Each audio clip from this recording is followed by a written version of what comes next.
Hello and welcome to today's event, Data Center Madness. The topic of today's event is converged or hyperconverged. That is the question. This event is brought to you by Nutanix and produced by Actual Tech Media. This event is the first of a four-part Data Center Madness series, and I think you're going to really enjoy this series. I've seen a lot of the content that we'll be talking about over this four-part series, and we've got some really cool stuff lined up for you today. For those of you who were excited about that basketball series you might have heard of, that unfortunately was not running. It's been canceled. Sorry to hear that, but the good news is we have Data Center Madness, and we have an awesome series lined up for you. So thank you so much for taking time out of your schedule to join us on the Data Center Madness series. Again, first of the four-part events. So before we jump into it, I want to introduce myself. My name is David Davis. I'm a partner at Actual Tech Media, and I'm excited to be your moderator on this event and the rest of the four-part series. We want this to be an educational event, so we encourage you to use the questions box on your console. Experts from Nutanix are standing by to answer those questions, and we'll be doing a dedicated Q&A session at the end of the event. You should also know that there are a number of resources available for download in the Handouts tab on your audience console. It's there that you'll find the Nutanix Private Cloud ebook. You'll find the Guerrilla Guide to Hyperconverged Infrastructure and the link to test drive the Nutanix solution. Now, on today's event, you'll hear from Mr. Steve Carter, who I'll introduce in just a little bit, on the topic of hyperconvergence versus converged infrastructure. And I want to talk just briefly about the other three upcoming events that you should watch your email inbox for an invitation to. The second event in the series is Legacy Database Solutions versus Nutanix Solutions. You'll learn about which database you should be using in your IT environment. Next generation databases just don't sit in silos. So make sure you join us on that event, which is on March 26th. And then on March 31st, Mr. Aaron Delph and Mr. Brian Sir, who I've known for many years, have a great presentation lined up for you. That is Desktop as a Service versus VDI, best practices, pros, and cons. So make sure that you join us for that event on March 31st. And then the final event in the series is on April 7th. That is Clash of Clouds, when clouds collide, hybrid cloud versus multi-cloud. Make sure you watch your email inbox for that event as well.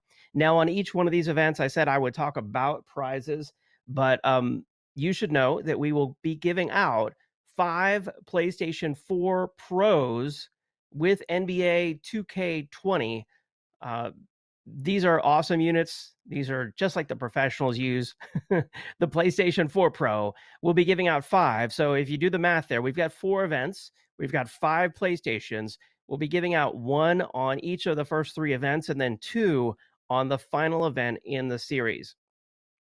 Now, to be eligible for the prize drawings, you must be present on the live event. We'll be doing a drawing on each event. Winners have the option to make a donation to a selected charity. If you would like to donate the prize value instead, we have donated thousands of dollars to charity thanks to generous attendees who have chosen to donate their prize values to charity. So thank you in advance should you choose to do that. All prize winners must submit an IRS Form W-9 to Actual Tech Media. We'll reach out to you after the event to deliver your prize. For full prize terms and conditions, you can visit events.actualtechmedia.com, or in the Handouts tab there, the bottom link is the prize terms and conditions.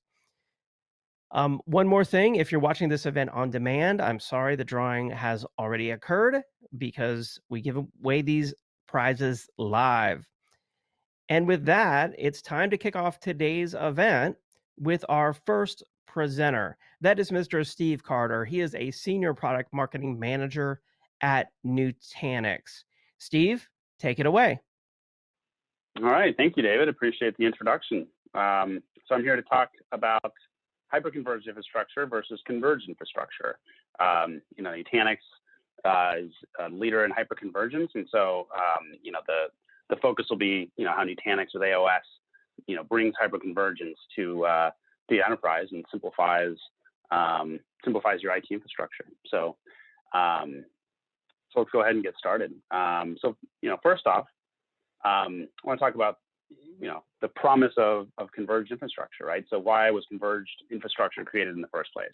So the real promise of it was rapid time to market. You can get these new clusters, new environments rolled out and deployed quickly, much more simple, so that there isn't quite as much complexity in managing and also deploying the infrastructure. Fractional IT consumption, so the ability to scale as needed, and then simplified troubleshooting. And a lot of this has to do with the collaboration between vendors, right? So converged infrastructure is all about taking the various components of the traditional three-tier stack, basically the SAN, the SAN storage, servers, virtualization, and then packaging it all up together, right? And so the idea is that would simplify, as you're trying to troubleshoot something across your whole stack, it often, can span all of those components, or at least often it's not necessarily clear up front where the main problem lies. So this is really one of the big areas that CI aimed to solve. So the problem is that it hasn't really lived up, right? There's a lot of complexity when it comes to just getting started. The sizing, quoting, deploying often takes months, and a lot of that has to do with the fact that if there's any small tweak or change that needs to be made to a config, it ends up needing to go through all the vendors and getting approved, and it almost ends up creating more confusion and complexity around deployment. The management silos still remain, so you still have those different disparate components that have to be managed. There is some often unified management, but it doesn't usually meet all the needs, and so you still end up having siloed teams. So in other words, this also ends up leading to finger pointing between vendors. So when you have all these different components and a problem arises, then who takes the first call, right?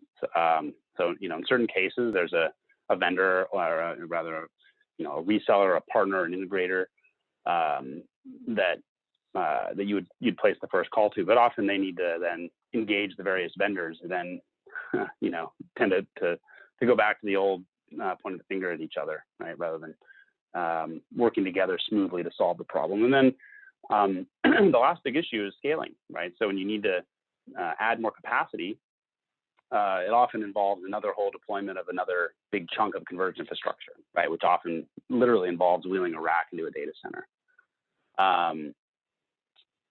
So, on that note, let's talk a little bit about what the alternative could be, right? So we can learn from the hyperscalers, right? The big web companies that have built infrastructure that is based on these, small building blocks, commodity hardware, all the intelligence and software, self-healing, and this is what has allowed them to scale cost effectively, while achieving really the top tier availability and extremely high performance. And so this tech that the hyperscalers invented is what makes HCI possible, right? And so you see here, on the left, it's kind of the traditional stack. And so with Nutanix AOS, basically that all combines into just a couple of server boxes, but then scales as your needs grow. Of course, virtualization layered in, and then can be actually abstracted as well. We'll talk about that a little bit more as we go forward. All you need is a top of rack switch to connect them together and ready to go. All right, so the way that Nutanix AOS achieves the simplicity that I mentioned in the slide before, and really makes HCI as powerful as it is the core architecture. It starts with the scale-out architecture that I talked about, at the hyperscalers. This is really where Nutanix was forged. A lot of the early engineers came from the big hyperscalers and took those concepts with them.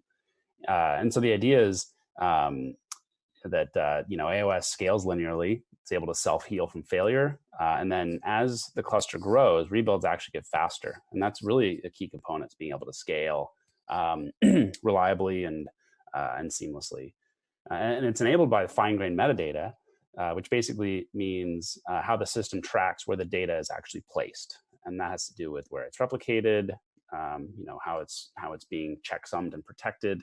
And then it leads into the next point, which is data locality. So by managing the data in fine grain, we can actually move small chunks close to the application as it's accessed and keep it close. And so this provides for high performance, and also reduces network storage traffic, because the majority of reads are actually read locally as opposed to over the network. And we'll talk a little bit more later, but helps to streamline and give you constant performance, right? So, the peak performance is extremely high, but then it stays high over time is really a key. And part of that as well is that Nutanix has optimized the data path for NVMe and Optane, the new storage media. And the reason for this is that NVMe and especially Optane, has gotten to a point where it's essentially faster than the network is capable of. Especially when you add a bunch of them into a box together. And so, trying to access that over the network, like the traditional storage kind of consumption, makes it less compelling. But with hyperconvergence, when your data is local on the node that the app is accessing it, it really allows to get the most out of that. And then the last point is that your data is always protected, right? So this is even after a failure.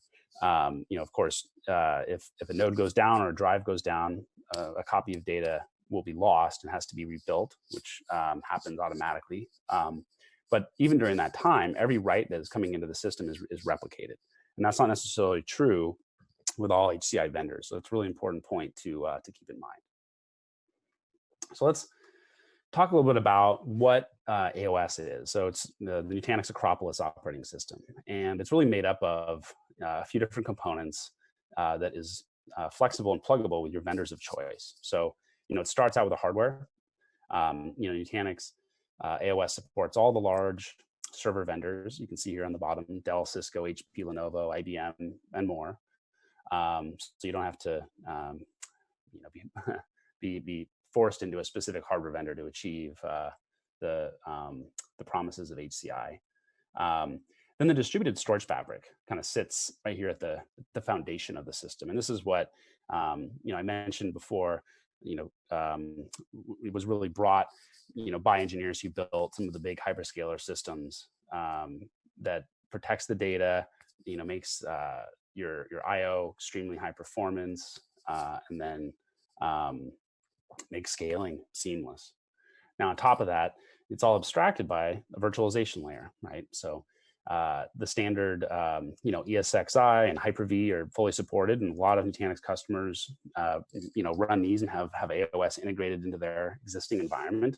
And a lot of customers are moving to the Nutanix hypervisor, AHV, which is integrated. It's included with an AOS license, and it has all the big features that you'd expect out of an enterprise hypervisor. All the vMotion and DRS and high availability and so on and so forth. And then at the top, this is all managed by Prism, right, which is the distributed HCI management plane that actually allows you to manage every aspect of your environment, all the way from the hardware up through the applications themselves. And so let's dive into what this means for your company, right? So Nutanix AOS is simple. You can focus on your services, not the infrastructure. It's secure from bad actors. It's resilient to failures and disaster, and it's flexible, so you can adapt quickly to business uncertainty, which is something that I think we're all probably dealing with right now, given all the good stuff that's going on globally. So let's start off with simplicity. So AOS can be deployed extremely quickly using the foundation software, right? So you can complete installs in less than an hour. It's a single installer for all deployments, and this includes across multiple clusters, across sites, at the same time. Various hypervisors, so all the hypervisors that are supported are installed by foundation, so you don't have to perform the manual steps, to install a hypervisor, and then the HCI software just does it all for you. And it actually deploys remote sites centrally as well, where somebody out at a remote site who may not know a whole lot about Nutanix or even virtualization or a lot of these technologies is able to just plug the box in and then it kind of phones home, and Foundation Central is then able to deploy software. And so this makes these RoBo global deployments much more cost effective and also much faster, because you don't have to wait for people to fly out to sites to deploy the software. It's also simple to scale. So you start out with what the needs are today, right? So you don't need to plan for years in advance and hope you've kind of not overbought or not underbought. And then as your needs grow, you can add more nodes to the cluster, right? So imagine you need more storage. You can add a storage heavy node, right? That actually has more capacity than the existing nodes in the cluster. You can also add storage only nodes. And the benefit of this is, maybe you're running out of capacity, but you don't need any more compute because your VMs, maybe you're not adding a lot more VMs, or you're already kind of underutilized on memory or CPU. And the nice thing about that is the storage only nodes don't require additional hypervisor licenses. So you're really just adding essentially a disk shelf. And then you can add all flash within the same cluster. So if you need more high performance storage, let's say, there's a flexibility. You don't have to choose hybrid or all flash across your cluster. And then if you're now, let's say you've used up all your CPU and your storage still has plenty left, you can also then add compute only nodes. And so this allows you to then scale these different aspects of your cluster seamlessly without having to kind of plan ahead and say, well, I need to know my exact ratios ahead of time as well. And then the data is automatically rebalanced too as nodes are added, which is really important, because otherwise what happens is you add new nodes to the cluster and then you might not get anything out of them until you've added new workloads. So this is a key feature. And then simple to get consistently high performance, right? So not only on day one, right, when you unbox and install your first application, almost every storage product on the market performs really well on day one. But the question is what happens years later, after failures and after upgrades and after more applications and nodes are added to the cluster. That's really the promise of AOS. There's also QoS, right? So if there is an application that is particularly latency sensitive or has particularly strict SLAs, you can set QoS policies and ensure a certain level of performance for given applications. I mentioned earlier, it's optimized for NVMe and Intel Optane. A big part of NVMe is that it's all in user space. And in other words, it doesn't go to the operating system kernel. And that's one of the benefits of the AOS architecture. It's all in user space. And so we've integrated with SPDK to basically get then direct access to that hardware without ever going to the kernel. That saves a lot of CPU cycles, and it also just decreases latency and allows for maximum performance. And given all this, Nutanix has support for the top tier 1 applications, the most demanding applications out in the enterprise. And we have a lot of customers that are running all of these. Now, with the high performance, a lot of times there's then a trade-off between kind of cost and capacity. But with Nutanix, you don't have to choose. The capacity optimization is designed to maintain high performance while optimizing your data. So, for example, multi-layer deduplication basically allows you to deduplicate data that basically after it's written, so it doesn't sit in the primary data path and potentially add latency as data is fingerprinted and looked up. It actually does this in the background when there's free cycles available. And compression is done in a way where only blocks of data that are deemed compressible are then actually compressed, which means that we're not wasting CPU resources compressing data without getting a big return from it. And then the last is erasure coding, right? And so this basically takes the idea of replicating 2 copies of data and then makes it a lot like a RAID concept, where you have a parity block of data in the cluster, and you end up having a lot less overhead, essentially, from protecting your data. And so you put these 3 together, and what you end up with is the only data that is compressible or dedupable, and also data that isn't being actively updated and overwritten is then erasure coded. So you don't end up having the trade-offs that you often would between choosing between efficiency and performance. And then it's simple to manage and operate with Prism. And so this gives you that one unified view to your whole global data center, right? And it combines, all of these different components from self-service, data protection, storage, server apps, and so on and so forth, all into the single pane of glass. And so, this means rather than having, specialists that are able to manage each of these different user interfaces and are experts in the various areas, you can have more generalists in the organization that can solve their problems kind of from start to finish, which adds a lot of business agility and decreases friction between teams as well. And then there's a lot of really powerful AI machine learning features built in with an upgrade called Prism Pro, which is basically a service that integrates with AOS, allows for things like, for example, capacity planning, like you see here, where it's able to use machine learning to determine over time how your cluster is being utilized and how capacity from a storage and CPU and memory perspective are being consumed, and then forecasting that in the future to help you figure out when you're going to run out of capacity. It also provides remediation. So if you maybe have VMs that are over provisioned or have a bunch of snapshots, things like that, it'll also help bring attention to that, so you can figure out areas where you might be able to save space, not have to just add hardware. And then, importantly, when you manage the whole stack, there's the firmware, the hypervisor, and then the software sitting on top. And so Nutanix actually has built-in lifecycle management, right? That orchestrates this all for you. And the cool part about it is that it'll tell you, these are the components that are available to upgrade, that there's new versions available, and then it'll also then orchestrate that. And so it'll go, in the correct order, upgrade, the firmware first, up to the hypervisor, up to the software, and also make sure that there aren't any compatibility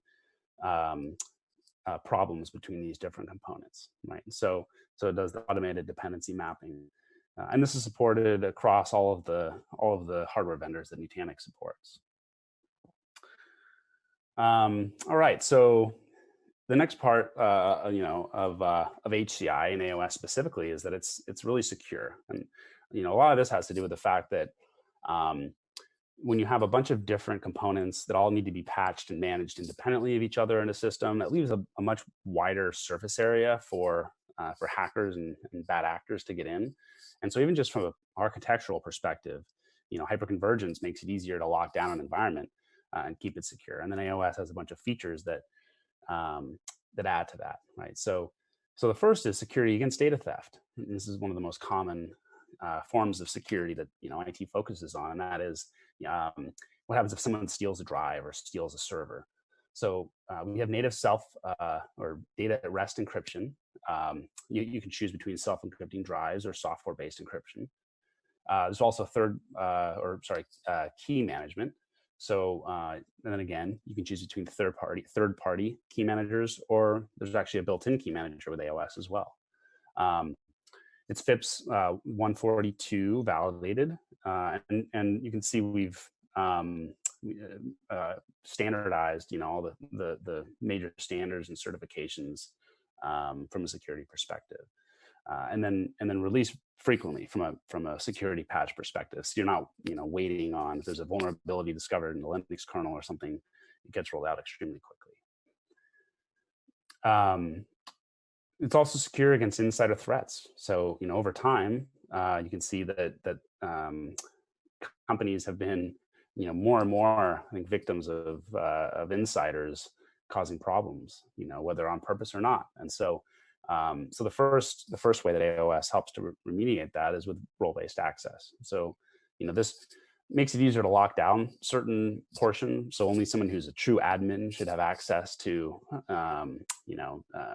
certain layers of the infrastructure stack, and then users can maybe only log in and view VMs that have been assigned to them, that sort of thing. And it also enables traceability. so if somebody's gone in and changed something that might expose to hackers, you can see who did it, and potentially that will, mitigate against them, taking actions of that sort. There's also a really powerful feature called SCMA, Security Configuration Management Automation, which prevents insiders from leaving the door open. So, what this means is, for example, oftentimes when we're troubleshooting, trying to figure out, why a certain server isn't responding correctly or something, we might go in and open up a port. Maybe somebody changes a password for whatever reason. And so Nutanix actually auto baselines that. And if somebody goes in and makes a change to something that has a baseline set, we'll then go automatically change it back, so you don't end up leaving the door open for hackers.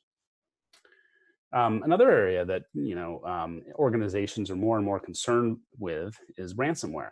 And so I think you're probably all familiar with this, but just as a quick overview, basically it's spyware that attacks your data and goes through and encrypts it all, where the hackers hold the key. And in order to get the key, they ask for ransom. You have to essentially pay them for the key. And the problem with this is that if you do pay them, then that just incentivizes them to come attack you again, because they know you're willing to pay. So most organizations want to recover without actually having to pay ransom. And so Nutanix helps with that. The first has to do with microsegmentation, right? So this stops the attack from spreading. If you're able to keep, your various services and departments and organizations from being able to talk to each other inside of the network, then you stop the spread from the beginning.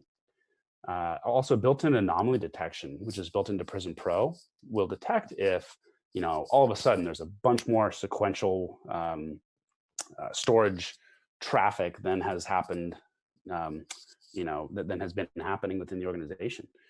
And so that'll flag, like, there's something weird going on here. And that can help teams to detect that something like this is going on.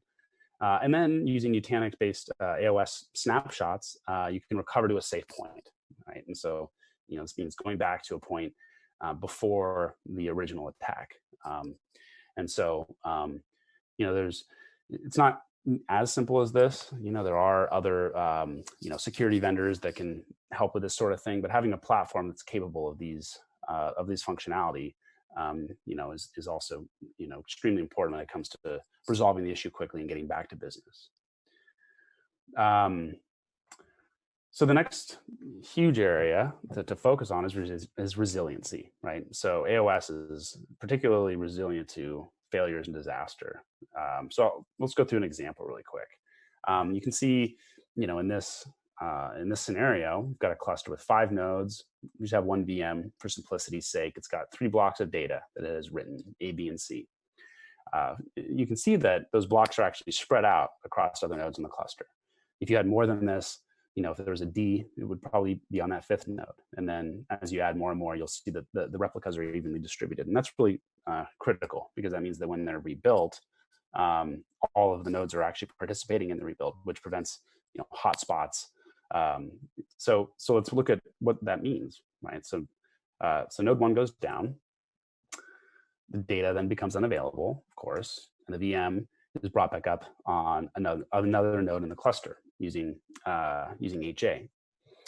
Now at this point, the VM can immediately access all of its data. You can see still within the cluster. One copy is local, of course, but the other copies are still accessible. It just has to hop over the network to get access to them. So the first thing that happens is that the data is re-replicated. So you can see here, A is written from node 2 to node 3, B from 3 to 4, and C is rewritten to node 5.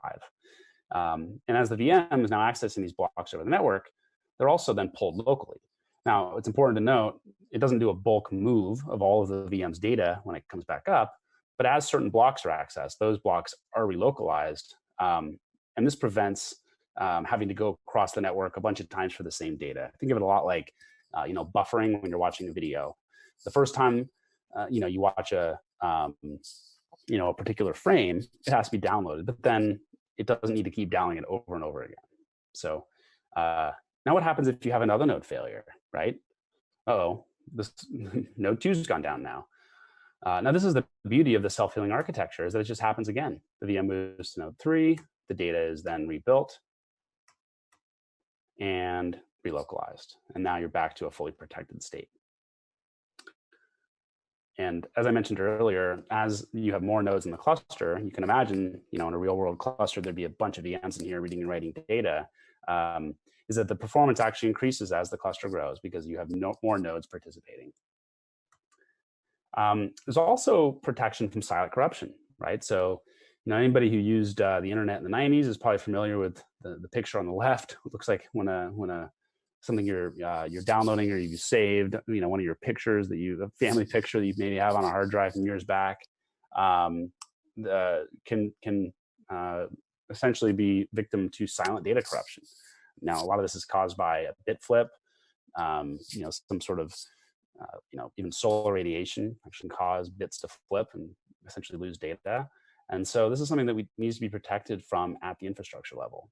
So in Nutanix, every write is checksummed. It's not even a feature that you're able to turn off. And that's really on purpose. We have to optimize the entire data path to take this into account, because there's no point in having high performance if your data might get corrupted. Now it's then continuously scrubbed. So we have background processes that go through and check the data against the fingerprints and make sure that they're still healthy. And if we ever detect that there is a bit flip, we'll actually replicate from the other known good copy in the cluster, of course, after comparing it.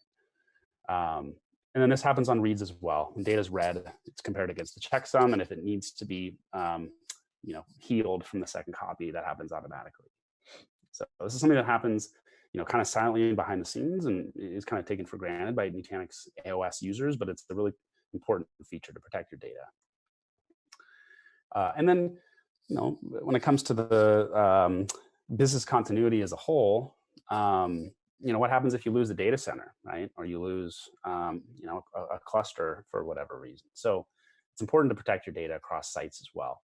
And so Nutanix offers one-click disaster recovery. We offer, async, so you can set up snapshots and have them sent over every hour or so. Near sync, which goes down to, minutes or even 30 seconds if you have low enough latency, high enough bandwidth, or even Metro for 5 millisecond round trip latency between data centers. You can actually keep them in sync, such that there's a 0 RPO if there's a failure at the primary site. Now, this is a really flexible business continuity framework. So it allows, for example, replication to the cloud. So if you don't have a remote site, or for some reason you don't have the capacity today to replicate to a remote site, you can replicate up to the cloud. You can also use Nutanix Mine, which integrates with Veeam and Haiku and other backup vendors to back your data up as well. And then you can archive that out to whether it's Nutanix, Nutanix objects, or out to S3 in the cloud. And so the idea here is that we make it really easy to protect your data and also really flexible to protect it how your business really needs. All right, so the last topic here is flexibility.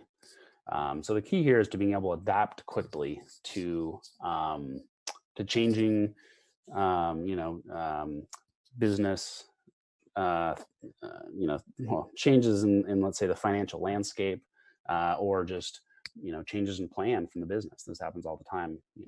I'm sure we all know as IT professionals. So one of the keys is that AOS is flexible to run all workloads and use cases. Everything from the biggest business critical applications, SAP HANA, Epic and Meditech, which are extremely intensive healthcare applications, VDI, all the way to remote and branch offices. And that's really the flexibility of the Nutanix platform, is that it allows you to support all these applications without having to have different vendors and different architectures to solve each one, which then leads to silos. It leads to complexity and often to other types of unforeseeable problems that that are a threat to the business. And adding on to that is the ability to support different types of data, right? So of course Nutanix is built to support VMs, right out of the box, as well as containers. But then what about for maybe a bare metal database that you have that still needs shared storage, right? So for that, we have volumes. And for file data, files, and for object data, so for like S3, we have an objects platform that sits on top of AOS, right? So the idea here is that you shouldn't have to have a different storage array or a different architecture for each of these protocols, right? When AOS essentially provides a platform that allows you to run all of these seamlessly as software services.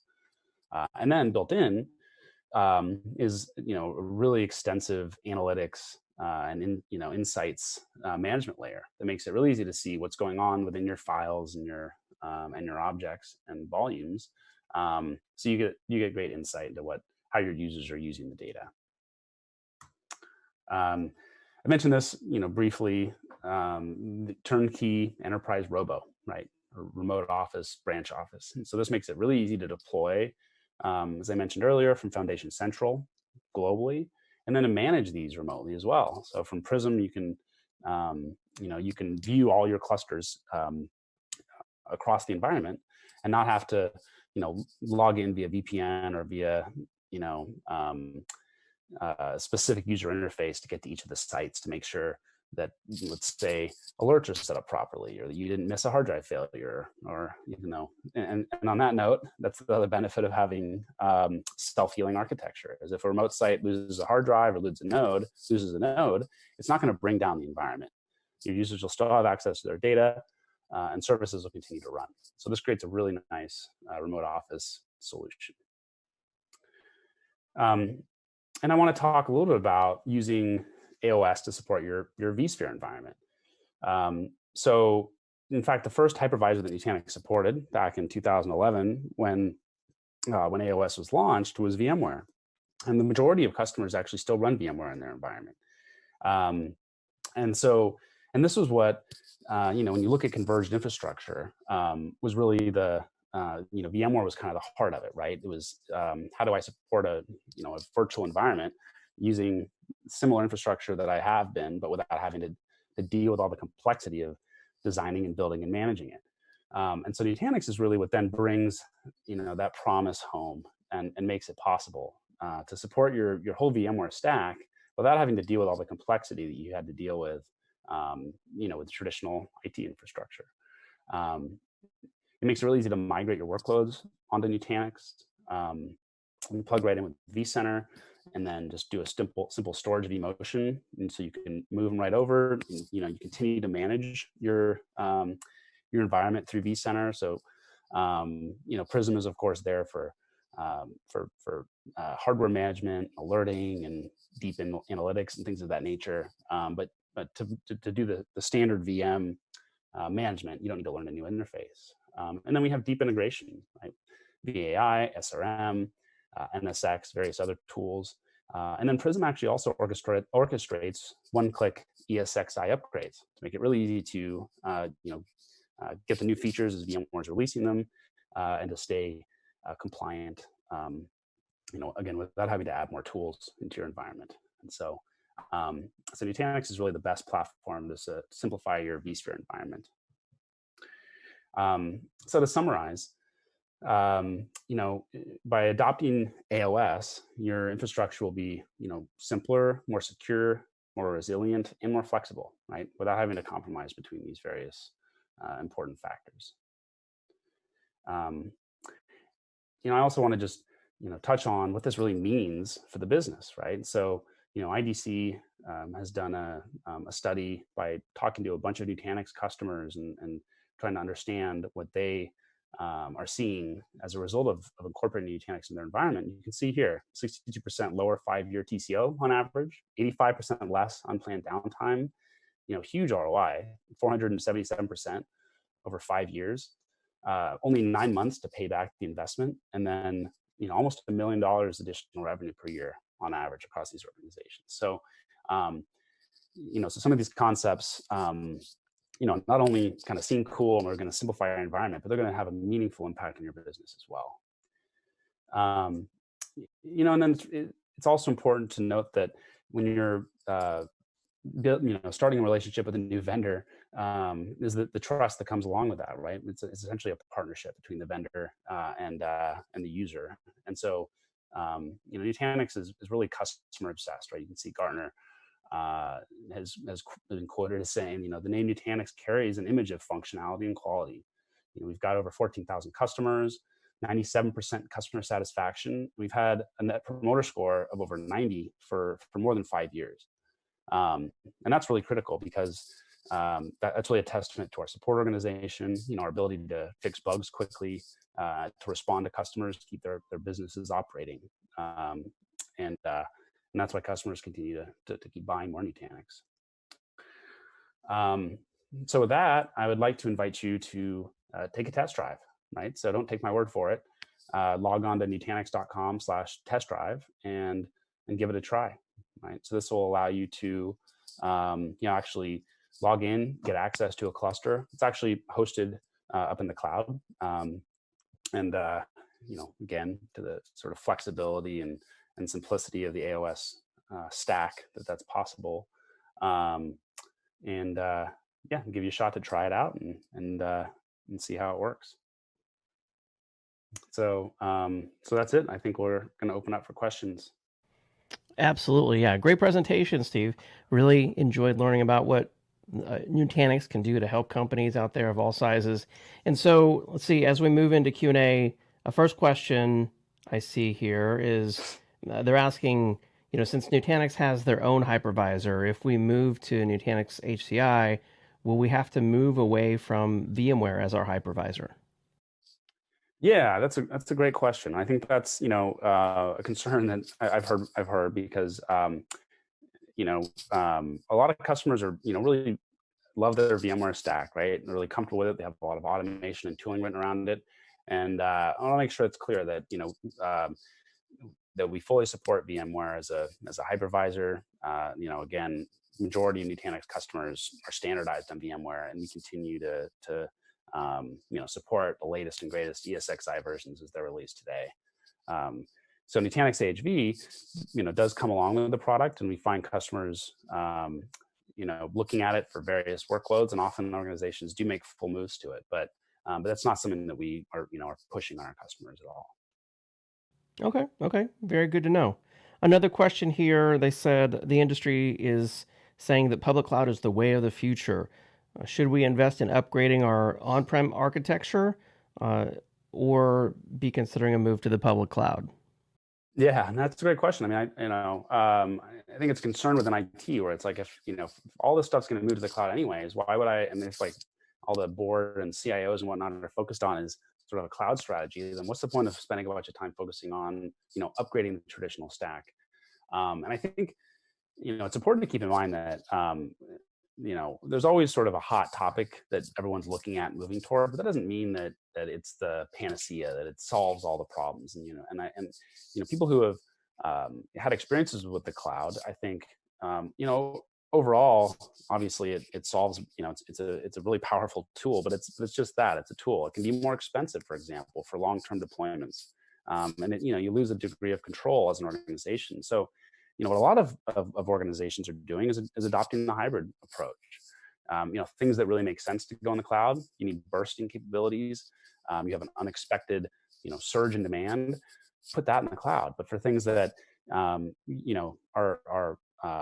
predictable and, have been running in the business and, sort of what they're going to look like for at least, let's say, a few months, it's a lot more cost effective and secure to run them on-prem if you can do it, in an efficient way, like with AOS.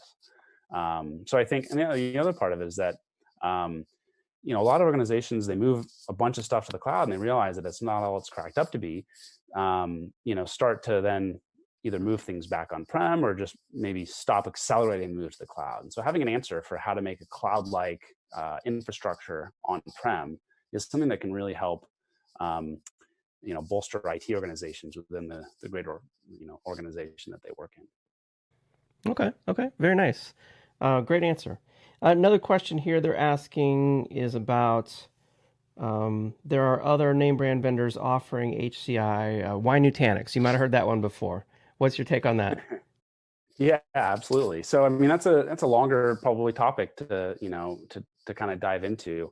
I think I touched on a little bit in the presentation that the main difference has to do with the Nutanix web scale roots, or that the hyperscale roots. The fact that our AOS product was built using the same concepts and technologies that that the big hyperscalers have built their platforms on. And the reason that's important is that a lot of the other HCI vendors have actually taken the other approach of basically taking sort of the traditional architecture and then virtualizing that and putting it on bare metal servers, and sort of hyperconverging that way. And that leads to some problems. It doesn't provide the flexibility and the simplicity, and the reliability that customers expect from HCI. So, I would say don't take mine or any other vendor's word for it. Do your research, especially into the core architecture and how things are protected, at a pretty granular level, and then try them out. Make sure that you've, not only run a couple cursory performance benchmarks, but run the failure testing and validate that what the vendors are telling you are true. Great advice. Great advice. Let's see. Another question here. They're saying, my organization's building a private cloud. Why shouldn't we build it on our existing SAN with our VMware infrastructure? Yeah, that's a great one, and I think that's one I hear a lot. Is it's like we're building a private cloud. The focus is all automation. That means we don't really want to touch the infrastructure, and the key is that those really go together, in the sense that the more layers to the puzzle, the more complicated it can be to automate. If you have to automate against a SAN, the storage array, the server, the network, the virtualization layer, like these all have different APIs that are different levels of maturity, have different bugs within them. And then not only just that, but the expertise of, trying to write software across all those layers can lead to, let's just say less than reliable or consistent experience solutions. And then add to that is, the ability to scale rapidly, to add more capacity as needed, and to really treat your infrastructure like it's a true cloud, is something that HCI and AOS specifically makes much more achievable than the traditional infrastructure does. Excellent, excellent. And so for those out there who saw your presentation today and are interested in what Nutanix can do, they want to try the test drive here. I'm curious, what would the experience be like? What would happen if they go to the test drive? Can you kind of just briefly walk us through it? Yeah, absolutely. So what happens is you basically, go to the test drive page, you fill in your email address, and check a box that that you're not using it for mining Bitcoin or something, and then you'll get an email and you'll be given access to a cluster. Basically what happens is, like, when you sign up, we automate spinning up a temporary cluster for you out in the cloud, and then it'll send you a link and you can log into it. We actually have an automated tutorial walkthrough that'll show you kind of your way around the environment and how to do the different major tasks that you might want to try out, and then essentially hand the reins over to you, and you can go create VMs and try out the different features of the software stack just right there from your laptop. Excellent, excellent. Well, I want to remind everyone that I've put the link over in the handouts tab there. You can just click on that link, nutanix.com/test drive, and give it a try for yourself. It's really been great having you on the event today. Thank you so much, Steve. Yeah, absolutely. Thank you, David. I really enjoyed it. All right, it's now time for our grand prize announcement on today's event. Remember, on this 4-part event series, we're giving out 5 PlayStation 4 Pros with the NBA 2K20 video game. Today's winner is Rylan Shoebarrel. Rylan Shoebarrel from South Dakota. Congratulations, Rylan Shoebarrel from South Dakota. We had great questions coming in today, great comments. Thank you, everyone, for joining today's Data Center Madness event. Make sure you look out for your invitation to the next event in the series. That is Legacy Database Solutions versus Nutanix Solutions. That's happening on March 26th at 3:00 p.m. So make sure you watch your inbox for that. Again, we'll be giving away another PS4 Pro with the NBA video game on that event as well. So we hope to see you on that event. Thank you everyone for joining us on the event today.